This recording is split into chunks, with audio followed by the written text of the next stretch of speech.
Hello guys, तर तुम्हा सर्वांचे स्वागत आहे नवीन व्हिडिओमध्ये. तर तुम्ही सर्वजण कसे आहात? मी तर एकदम छान आहे. आणि माझ्या परीक्षासुद्धा संपलेल्या आहेत 10वीच्या आता. आणि मी आज आलेले आहे शेतामध्ये, तुम्ही बघू शकता. आणि आता शेतामध्ये खूप काम राहिलेलं आहे आमच्या. ठिबक गोळा करायचे, पुन्हा हरभरा गोळा करायचा आहे. तर इकडे बघा मागचं इकाड शेतातला आम्हाला ठिबक गोळा करायचा आहे आता. म्हणजे पप्पांनी तिकडे हरभरा गोळा करायले, आता मी चला तर आता ठिबक गोळा करते.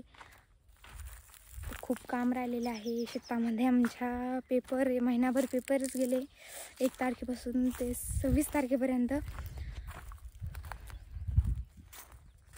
तर हे बघा आमचा छोटासा मोसंबीचा बगीचा आहे. तिकडे पण आहे आमचा छोटा मोसंबीचा बगीचा, म्हणजे सोबतच लावलेला आहे सर्व मोसंबी आम्ही.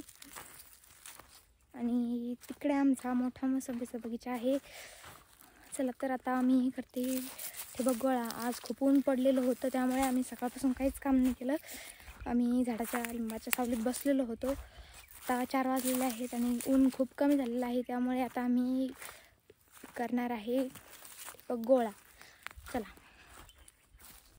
हे बघा मित्रांनो, ही आहे आमची ठिबकची मशीन आणि मी आता करायला ठिबक गोळा.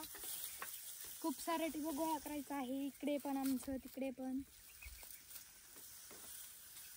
होईल. ह्या मशीने खूप फास्ट होते. आणि ह्या शेतात आमचे पहिला गहू होता लावलेला, आता तो गहू काढलेला आहे, त्यामुळे ठिबक गोळा करायचा आहे, कारण की आता उन्हाळा लागलेला आहे त्यामुळे.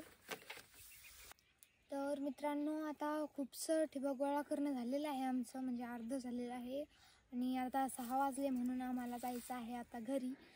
चला तर आता तुम्हाला व्हिडिओ कसा वाटला म्हणून कमेंटमध्ये सांगा. माझ्या चॅनलला लाईक करा, सबस्क्राईब करा.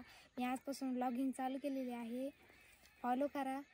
आणि व्हिडिओ आवडल्यास कमेंट करा. आणि तुमचा सपोर्ट माझ्या पाठीशी असंच राहू द्या.